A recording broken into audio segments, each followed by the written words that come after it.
तू पूछता है, केशव, अगर मोह नहीं होगा तो क्या प्रेम बचेगा?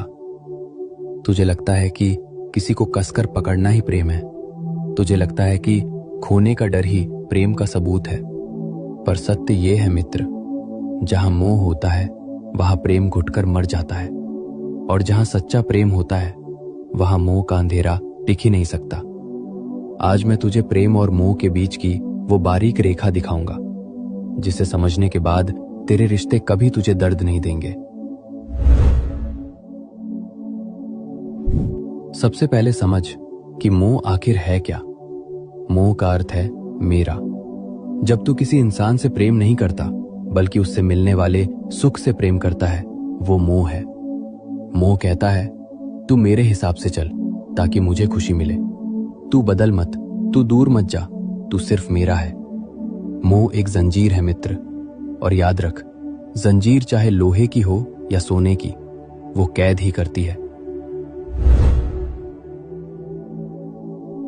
तो फिर प्रेम क्या है? मोह मांगता है, तुझसे मुझे खुशी चाहिए। प्रेम देता है, मैं तेरी खुशी में खुश हूं। मोह एक भिखारी है जो हमेशा डरता है कि मेरा क्या होगा। प्रेम एक राजा है जो कहता है, तू जहां भी रहे बस खिलता रहे। जब तू फूल को पसंद करता है तो तू उसे तोड़कर जेब में रख लेता है और वो मर जाता है। पर जब तू फूल से प्रेम करता है तो तू उसे पानी देता है और उसे पेड़ पर ही रहने देता है। पूछ अपने आप से, तू तोड़ना चाहता है या खिलाना चाहता है? अब तेरे मन में वही सवाल है, केशव, ये सुनने में अच्छा है, पर क्या ये संभव है? अगर मेरा बेटा, मेरी पत्नी या मेरा प्रिय मुझसे दूर जाए तो क्या मुझे दुख नहीं होगा?